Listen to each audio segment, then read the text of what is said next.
Well, hello there, physics pals. Paul Lake here with another physics problem solved. This is the channel where I solve the physics homework problems provided to me by my tutoring clients. Take a look at the video description for a way to get in contact with me if you would benefit from a private physics tutor. My rates are reasonable and I'm really pretty good at this. And if you find this video helpful, please give it a like, share it with your friends, and subscribe if you're a physics student or a physics teacher. And let's get started on today's problem. It's an example of position, velocity, and distance for a moving object.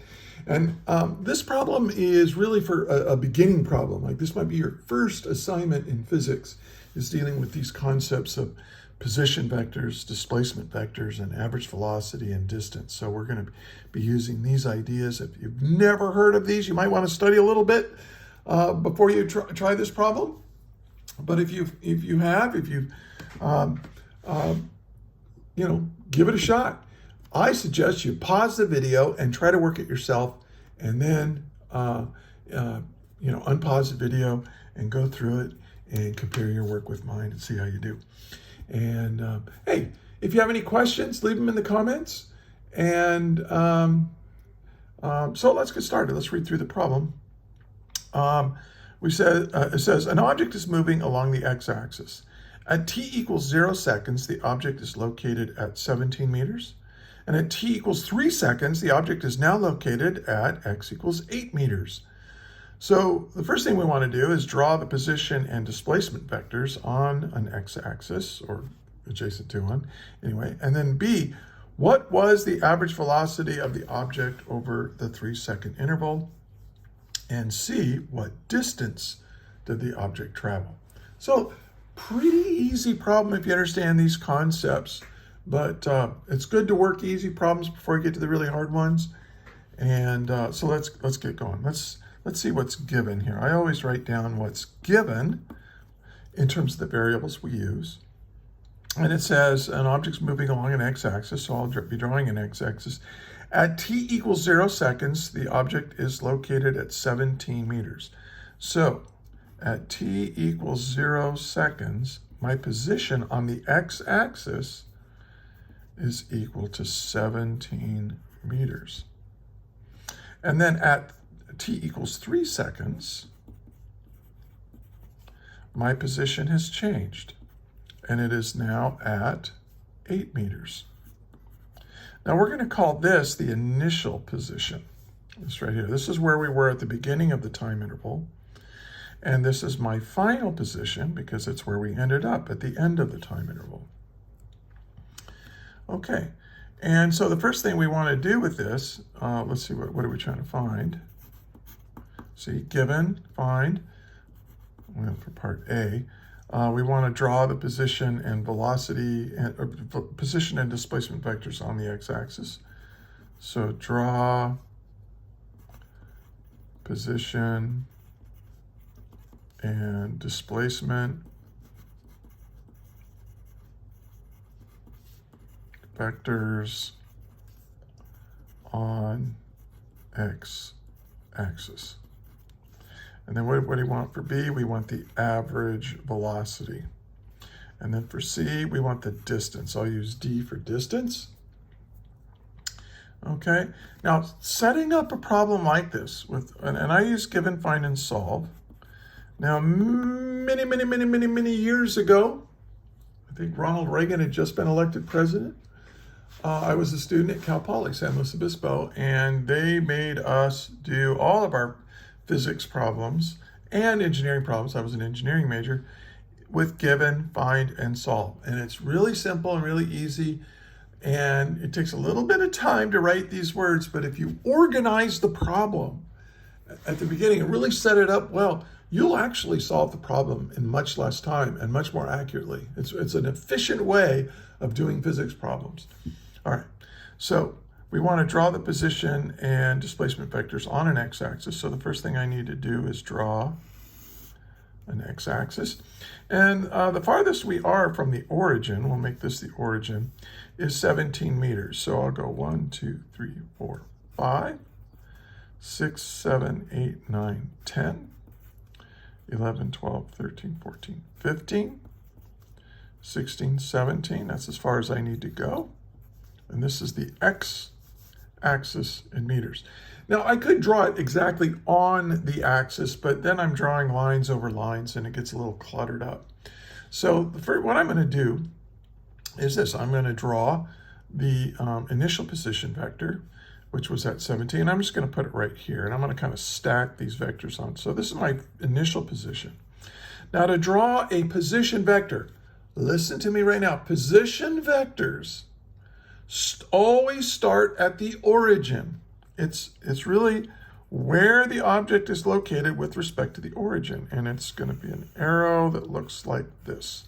I didn't draw that very straight, but maybe I should use a ruler, but this is good enough. Okay, so and this is my initial position vector. And then what do I do? Well, I'm gonna where's my final position? At 8 meters. So, well, here's 5, 6, 7, 8. Maybe we can draw a little dotted line down like that. And so we'll put it right here. And so this is my final position vector. It starts at the origin and ends where the final location of the object is. It points to it. So this is my final vector, my final position vector. Okay. Now, what is a displacement vector? A displacement vector shows how the object changed its position. And the way you draw a position vector, a displacement vector, is you start where the object started. And I know it's not here. I'm just kind of dropping it down so we can actually see it. I hope that's clear. So the object started here and ended here, right? So it started here. So it starts where the object was initially and then ends where it ended up. And this is delta x. Okay? So it is a vector. And so vector quantities, if it's a variable, usually we put a little arrow on top of it. Sometimes some books actually draw a complete arrow, but most people will draw it like just this. And that just means, hey, this quantity right here, it's a vector, which means it not only has magnitude, that is how long it is, but has direction. Now, what's true about these position vectors? Well, they're in a positive direction. So they're moving in a positive x direction away. I could have given you a problem where the initial position or the final position is way over here. On the negative side, it would just have a negative position. That's okay. All right, but here's my displacement vector, delta x. And so we've drawn them, and that's all we had to do for part A. I should label that part A. Now let's do part B. Now part B says we want to find the average velocity. And the definition of average velocity is my change in position or my displacement over my change in time. Whenever you have a delta, it's kind of like the final minus the initial. And this is final minus the initial. And as you do more and more of these problems, you can skip this step. Just go, from here right to the numbers. But if you're doing this problem, you're a beginning physics student, and I want to welcome you to physics. Physics is awesome. Okay, I mean it's how we understand the universe. We live in a universe that's just infused with mathematics, and it's just amazing. It's amazing that we can do physics. All right, enough of that. Let's finish this problem. My final position was 8 meters, right? That's my final position was 8 meters. And then my initial position was 17 meters. Okay, remember that the displacement vector is always the final position minus the initial. Whenever you have a delta, it's final minus the initial. Now the final time was 3 seconds, and we started at 0 seconds. Well, 8 minus 17, that's -9 meters. And 3 seconds minus 0 seconds is 3 seconds. And so my average velocity is 3 meters per second. Easy, easy, easy. If you know what to do, this problem is pretty easy. Okay, and any questions on this, please leave them in the comments. And hey, if you're finding this helpful, I want to, again, ask you, give it a like. And that's a nice little way of saying thank you, because I don't make any money on this YouTube channel. Okay, I'm just doing this for, I'm a former physics teacher, and I taught physics and math for 32 years, and now I do this for fun. Anyway, let's find the distance and the distance traveled. Now, the distance, okay, well, distance is just the length of the path that we traveled. And we started here and we went, well, we started here, right? These are all kind of on the x-axis. We started here and we ended up here. So we went 1, 2, 3, 4, 5, 6, 7, 8, 9 meters. And we don't care about direction. Like, why is this negative?